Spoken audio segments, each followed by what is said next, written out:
com aulas online, fazendo o possível para trazer de forma que vocês venham entender e que a gente não se perca nesse momento de quarentena, né? Que a gente não perca os estudos, que a gente continue. Então vamos lá. A gente ficou no capítulo 2, né? Então ficou faltando entrar no capítulo 3.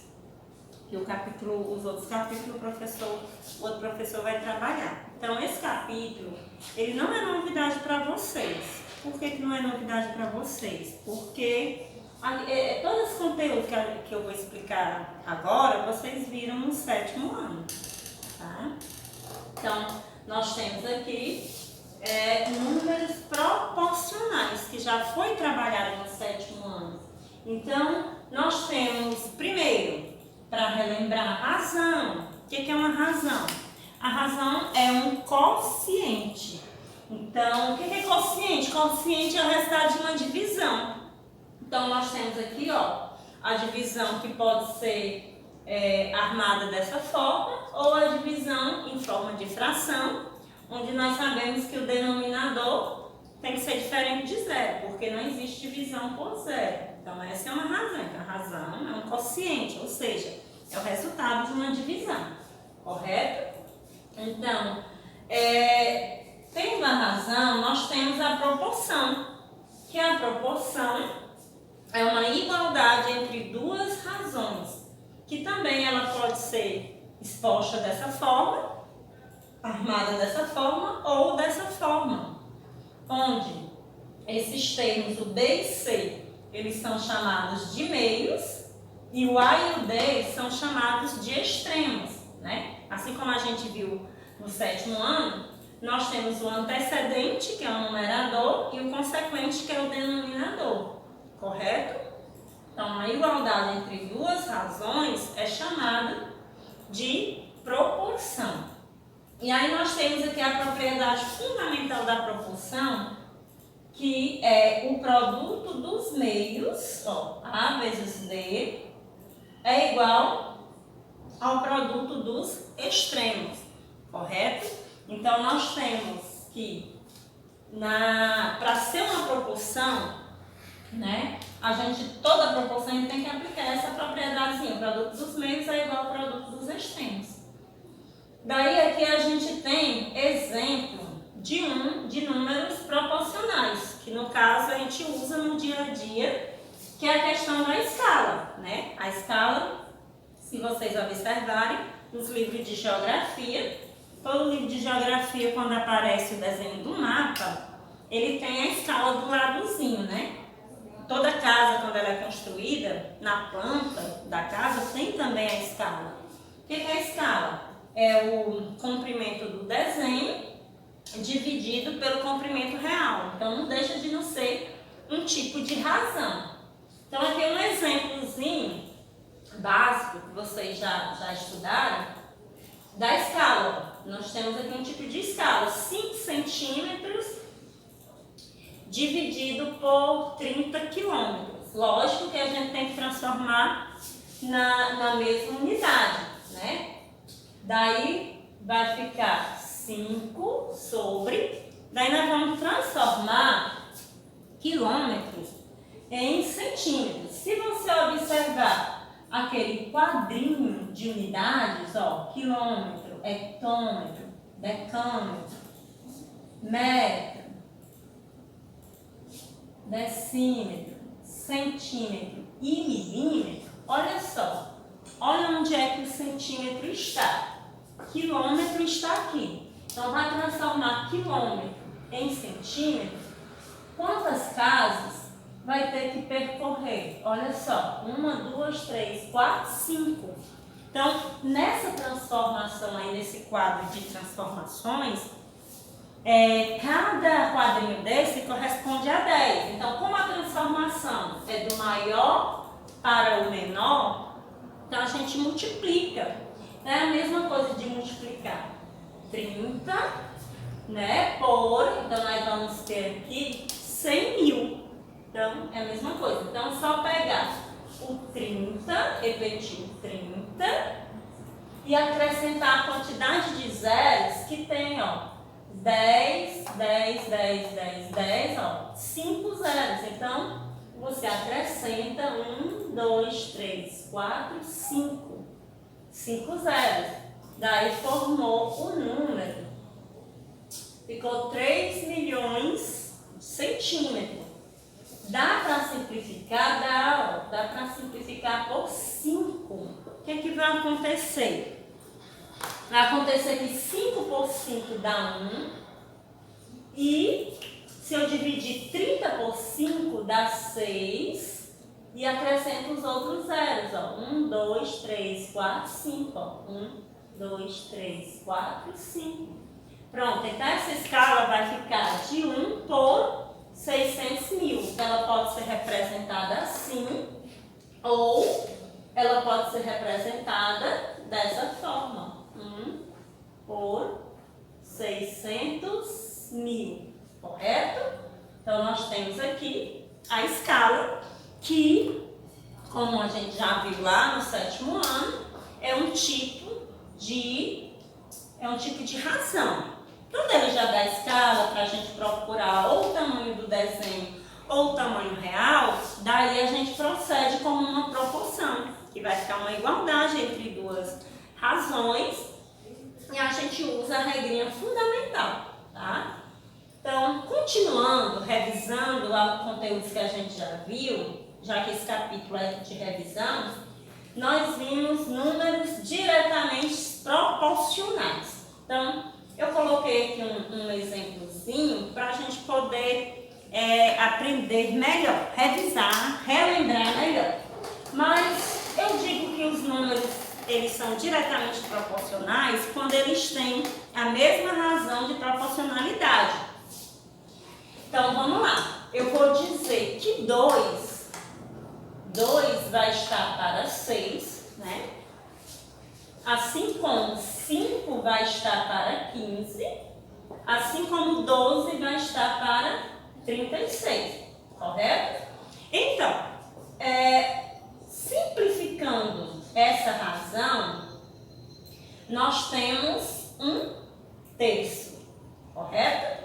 Então, essa é a razão. Se eles forem diretamente proporcionais, as outras razões têm que dar o mesmo valor. Então, a razão de proporcionalidade tem que ser igual. Então, dividindo aqui a segunda razão.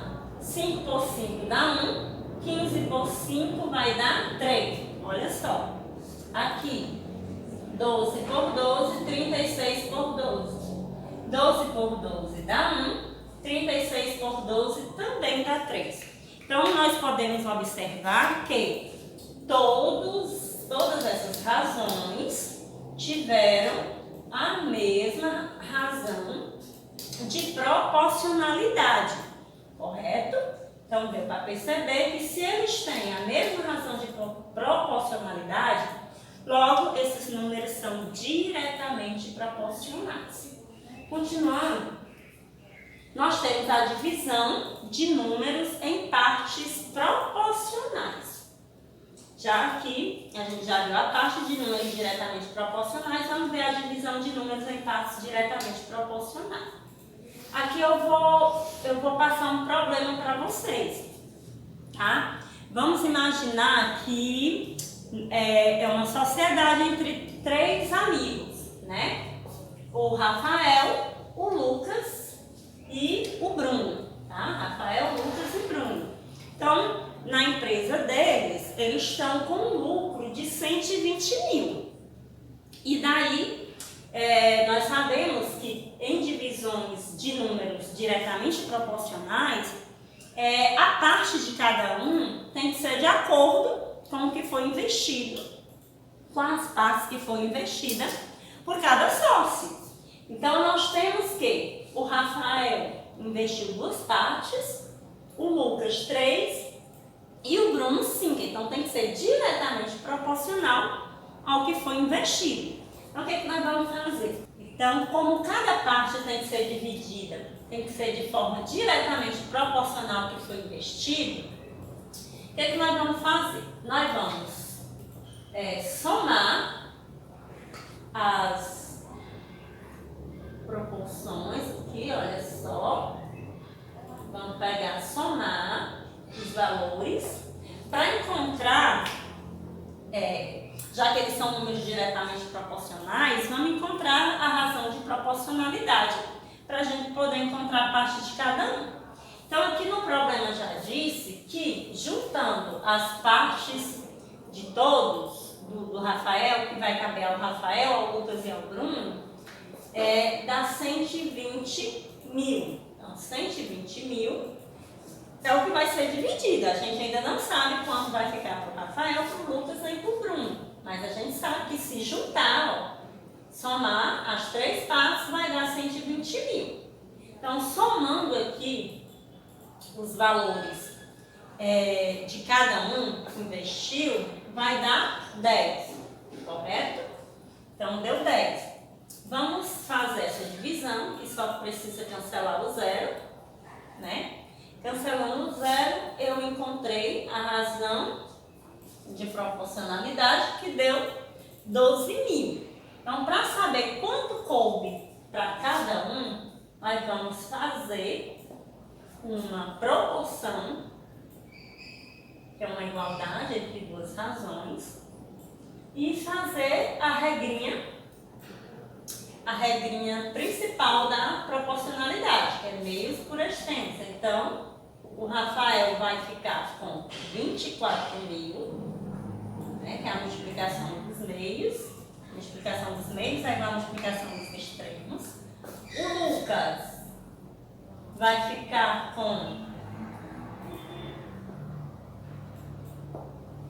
36 mil.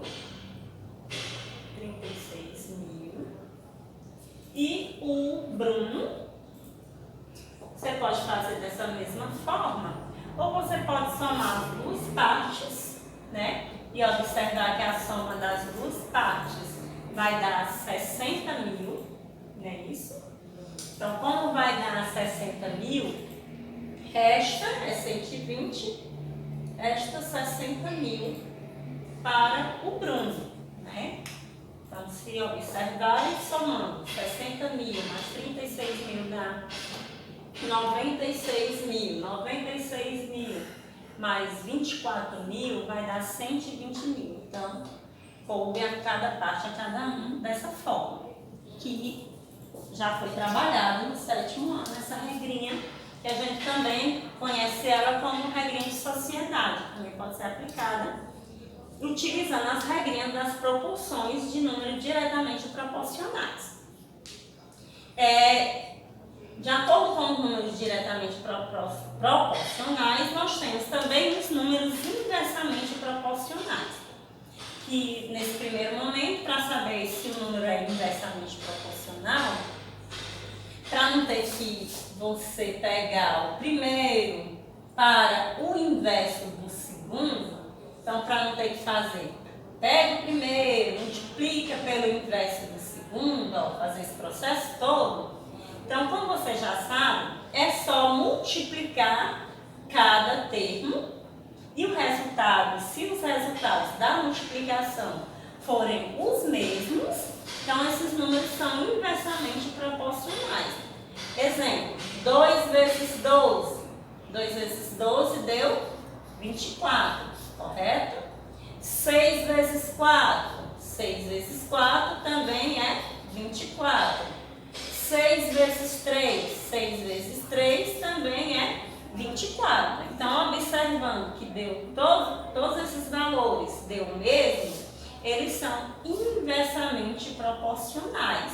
Por que essa forma de multiplicar fica mais fácil? Para que você não tenha que fazer todo esse processo. Na verdade, você tem que pegar o primeiro sobre o inverso do segundo. Quando é fração, não, você tem que inverter.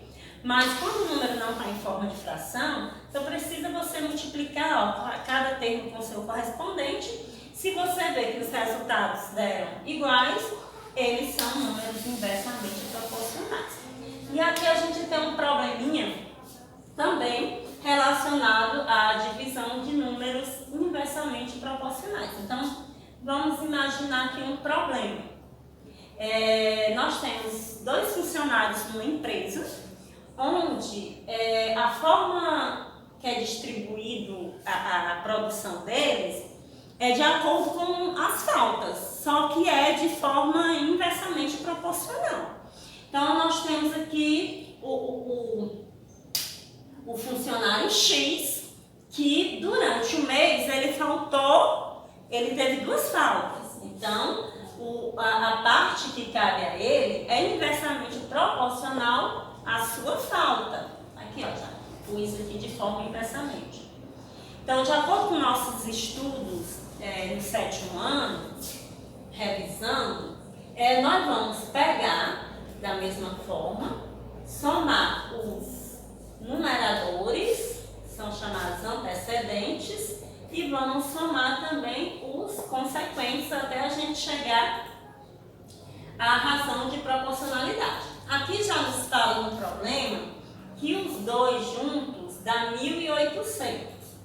Somando aqui essa parte do denominador, a gente vai ter que tirar um MMC, tá? Eu prefiro usar a fração equivalente, onde você vai achar uma fração equivalente para que os denominadores fiquem iguais, porque quando os denominadores são diferentes, não dá para tirar, não dá para somar. Ou tiro o MMC ou uso o processo de frações equivalentes. Então, usando o processo de frações equivalentes, eu vou multiplicar pelo numerador e o denominador o mesmo número, daí deu 2 quartos mais 1 quarto. Pronto. Então, eu vou ficar com 1.800 sobre 3 quartos. Pela regrinha, devemos repetir o primeiro e multiplicar pelo inverso do segundo. Então, vai ficar 4 terços. Inverteu aqui, ó, o segundo termo.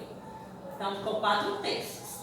Então, eu vou usar o processo do cancelamento. Olha só, eu vou dividir 3 por 3, que dá 1.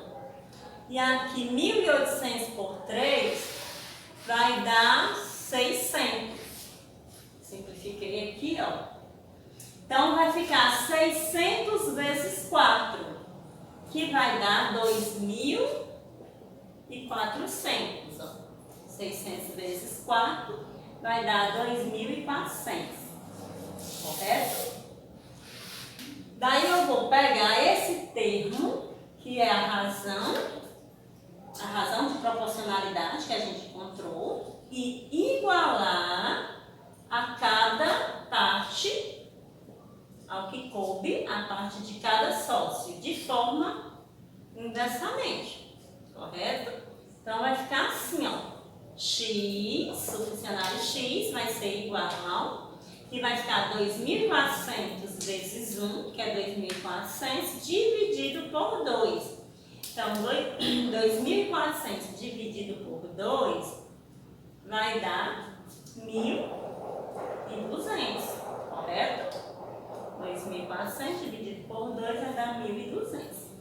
Logo, o funcionário Y, como é 1.200 e lá deu 1.000, o total geral era 1.800 e coube ao funcionário X 1.200, ele só teve 2 faltas, então o funcionário Y é só você subtrair, ó, 1.800 menos 1.200 vai restar 600, correto? Então, 600 é o que coube ao funcionário Y. Logo, ele teve mais falta. Então, como ele teve mais falta, o desconto dele foi maior, correto?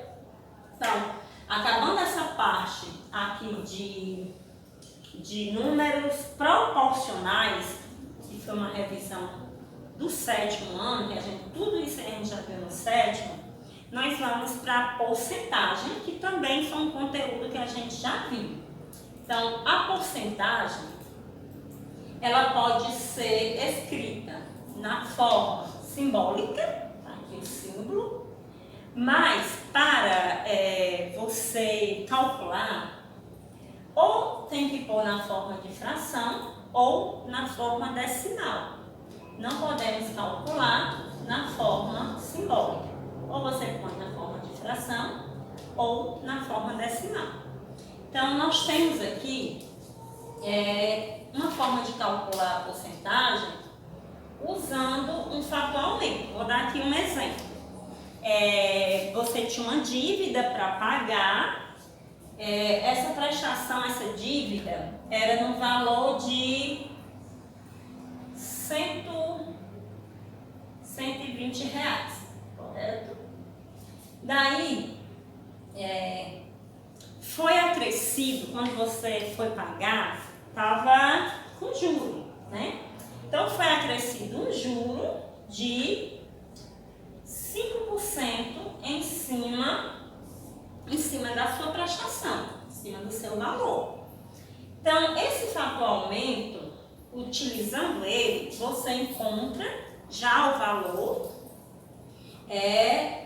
depois do aumento. Então, o que vai acontecer? Você vai pegar o valor da parcela e multiplicar pelo fator aumento. Esse I representa a taxa em porcentagem. Então, o que a gente vai fazer? A gente vai pegar o 120, que é o valor inicial, vezes esse número 1, que acompanha aqui, ele é fixo, tá? Ele sempre vai aparecer, ele vai indicar o fator aumento, tá? E a taxa, é importante que ponha a taxa na forma decimal. Dei 2 exemplos para calcular, ou na forma de fração, ou na forma decimal. Então, é bom que ponha na forma decimal. Então, 1 mais 0, aliás, aqui é 5%, né? Então, 1 mais 0,05, que aqui ficou 0,05. Então, vai ficar 1,05. Então, o que vai acontecer? Nós vamos multiplicar o valor da prestação pela taxa, que é o fator aumento, que é a taxa em porcentagem, mais o número 1zinho aqui, que é fixo. Então, faz-se essa operação para chegar no resultado. Vamos fazer aí essa multiplicação. Olha só, fazer a multiplicação para ver quanto vai dar. Nós temos aqui o 0, o 2 e nós temos o 1. Pronto, resultou aqui neste valor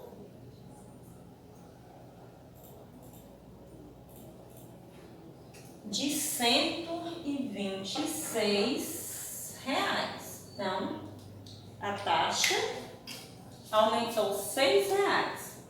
Tem como fazer de outra forma? Tem. Você pode fazer o cálculo separadamente, calcular quanto é 5% de 120 e depois só acrescentar o valor. Agora, esse fator aumento, você já faz o cálculo e já encontra o resultado. Não precisa estar fazendo 2 cálculos, mas fica a critério de vocês, o que vocês acharem melhor, correto?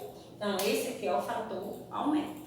Pronto, então vamos agora para o fator redução. O fator redução nós temos 1 menos a taxa, que essa taxa tem que ser dada em porcentagem. Então vamos lá, um problema. Temos uma calça no valor de R$80, tá? Então essa calça está lá na promoção com desconto de 20%, tá? Então para que você não tenha que calcular primeiro quanto é 20% para depois subir aí, você pode fazer pelo fator redução, que você já encontra o valor da calça com desconto.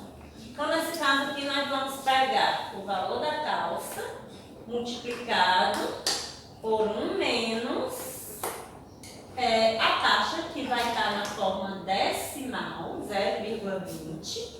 Daí vai ficar 80 vezes 0,80.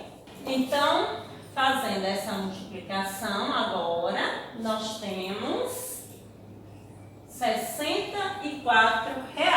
Então, o valor da calça ficou R$64 após o desconto. Então, com o fator redução, que é de desconto, tá? A gente já encontra o valor sem precisar você ter que calcular quanto é 20% para poder você subtrair, tá? Então dá para você saber já o valor da calça, já multiplicando diretamente esse valor da calça que era antes, R$80, pelo valor redução, que foi o valor 1 menos a taxa, que ficou 80 centavos, tá? Então, 0,80, aliás.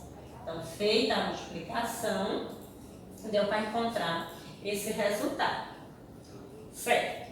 Então, agora nós vamos para a determinação da taxa percentual, ou seja, como é que eu vou saber qual foi a taxa? Daí tem duas formas, aliás, 3 formas de você saber de quanto foi esse aumento ou de quanto foi esse desconto. Ó, essa aqui é a forma geral, onde você vai pegar o valor final menos o valor inicial e dividir pelo valor inicial para saber o valor da porcentagem.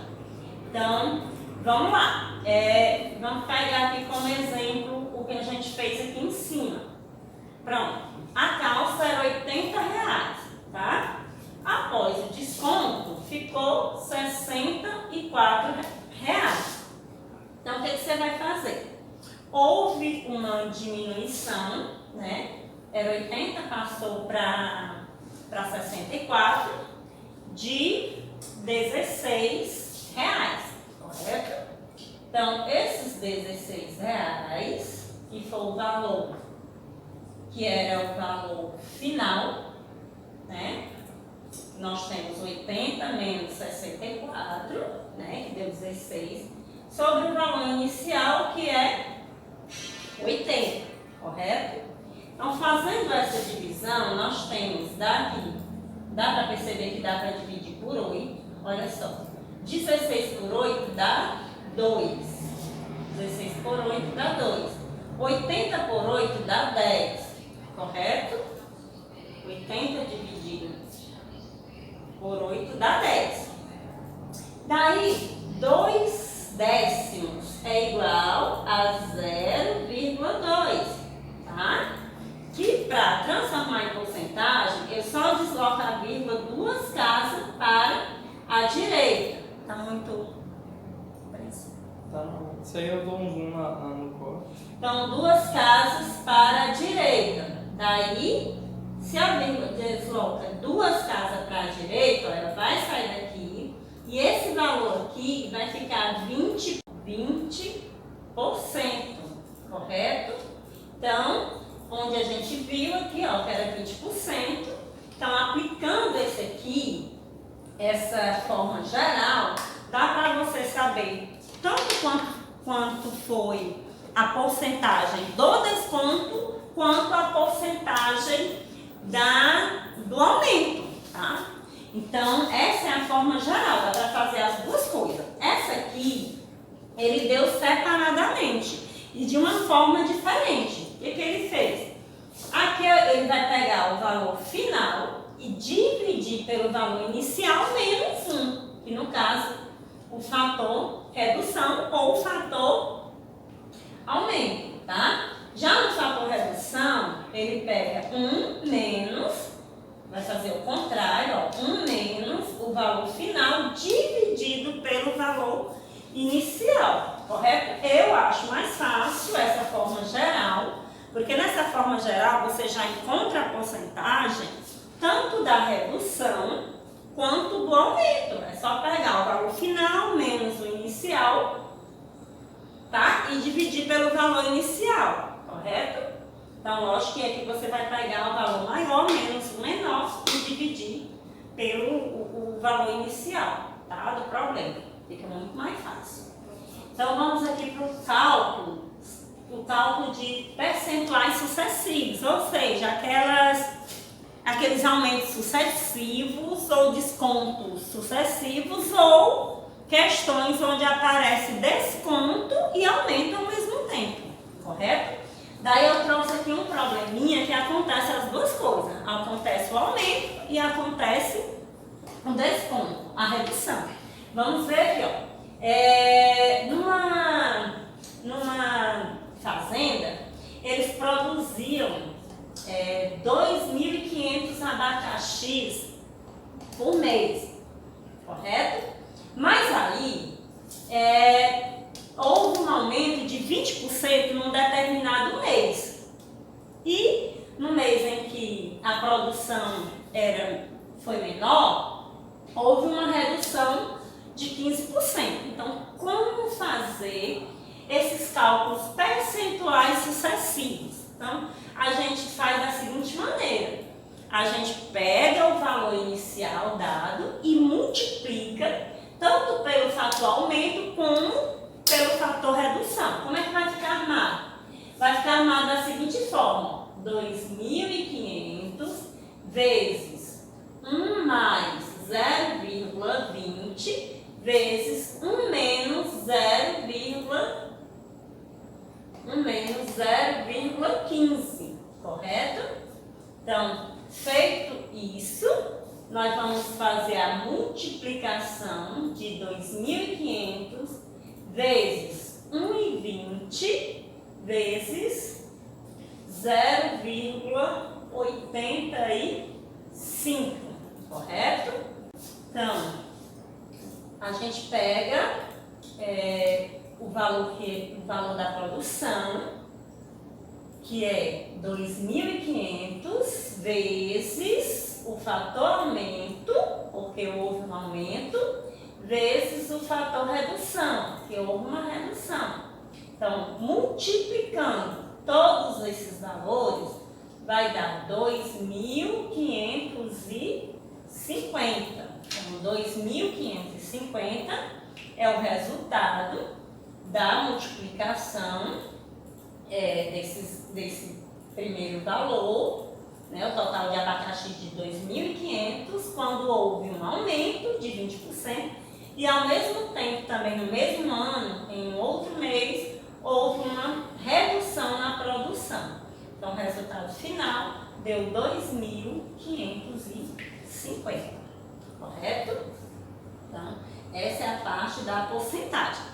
Mas não podemos agora deixar de revisar também, que vocês já viram esse conteúdo, todo esse capítulo, de conteúdos que a gente já trabalhou, que já foi visto em séries anteriores. Então vamos lá, vamos ver aqui os juros, né? Nós temos os juros simples e nós temos os juros compostos, tá? Vamos falar um pouquinho aqui dos juros simples. Primeiro, antes de entrar, nós temos que aprender o que significa cada letrinha dessa, tá? O C a gente chama de capital, o J de juros, T de tempo e a taxa de I. O I vai representar a taxa, que é o percentual, é o que está em porcentagem, tá? E aí, no juros simples, a gente usa essa fórmula aqui, ó. Juro é igual ao capital vezes a taxa vezes o tempo. E é interessante que no juros simples a gente põe essa taxa na forma de fração, fica mais fácil.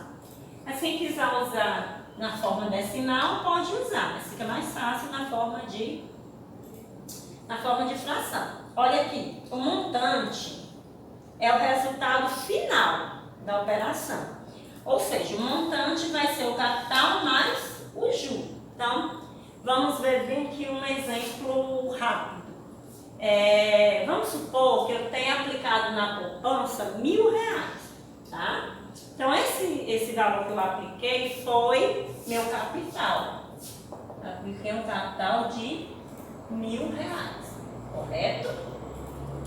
Daí, a taxa era de 2% ao mês. Vamos botar aqui ao mês. A M quer dizer ao mês. E o tempo, vamos supor que ficou lá durante 6 meses. 6 meses, correto?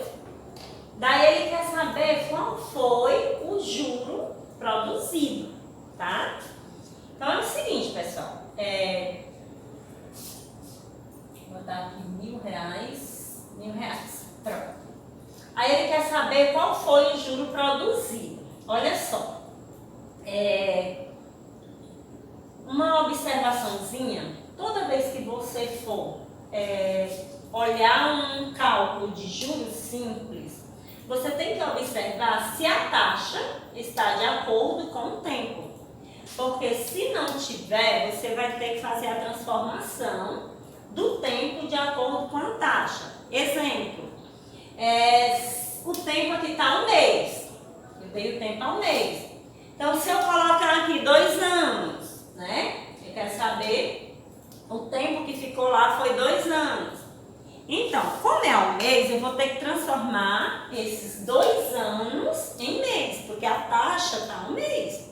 Então, 2 anos vai dar 24 meses. Eu teria que transformar 2 anos em 24 meses, caso tivesse em unidades diferentes. Aqui não, está ao mês e o tempo também é ao mês. Então, tem que estar observando se estão na mesma unidade, certo?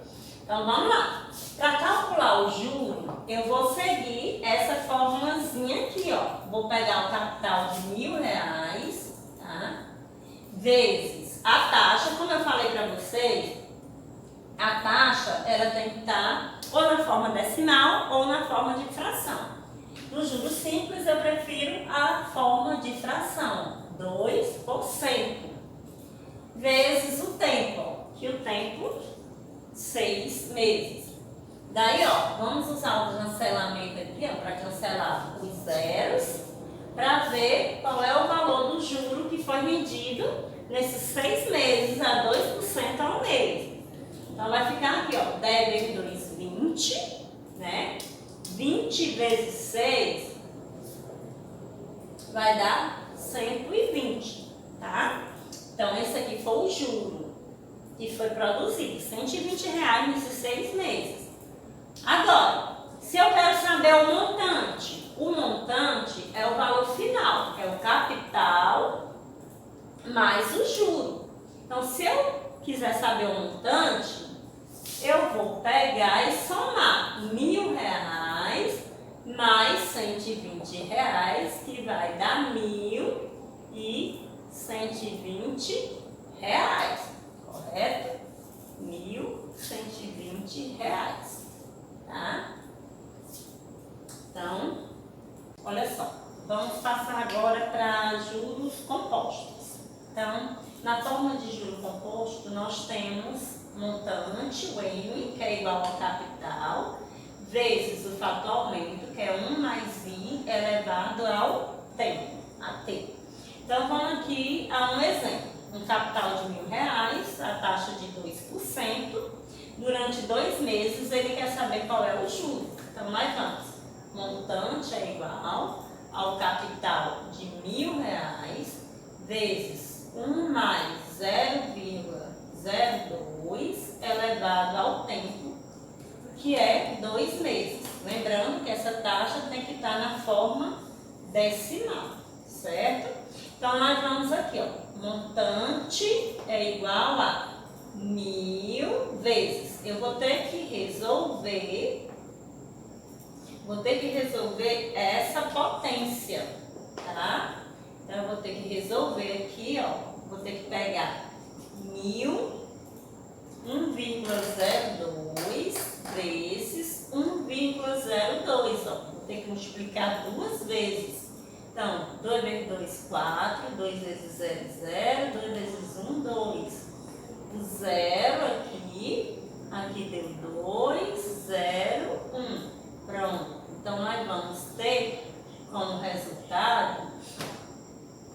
1,0404, correto? Pronto. Daí a gente vai multiplicar o 1000 vezes esse valor. Então, o que vai acontecer? Como o 1000 é um número decimal, de base 10, nós vamos deslocar a vírgula, a quantidade de zeros que o número tem. Então, vai ficar 3 casas, tá? Para a direita. Na multiplicação, a vírgula se desloca para a direita. Então, vai ficar 1,040. 3 algarismos para a direita. Passou a vírgula. Então, nós vamos ter um montante de R$1.000, 40 centavos, certo? Mas a pergunta não é quem é o montante, a pergunta é quem é o juro. Então, vou pegar para saber o juro, já dá para saber quem é, né? Que é R$40,40, mas é só pegar o montante que deu, menos o capital inicial, que é R$1.000. Logo, o juro vai ser R$40,40. Então, para saber o juro, primeiro a gente encontra o montante e depois a gente faz o cálculo, só subtrai com o capital inicial para encontrar esse juro, tá? Então, esse aí é o juro composto. Dá para fazer de outra forma? Dá. Só usar o cálculo de percentuais sucessivos, tá? Que aí você vai pegar e, como aqui o expoente é 2, foram 2 meses, você pega o fator aumento do primeiro mês e do segundo mês e multiplica pelo capital inicial, como a gente fez lá no cálculo de percentuais sucessivos, tá? Então, essa é a parte do capítulo 3 que estava faltando. Estudem as atividades complementares e do livro. Qualquer dúvida, é só entrar em contato com o colégio ou com o professor, comigo, que aí a gente está tirando as dúvidas de vocês.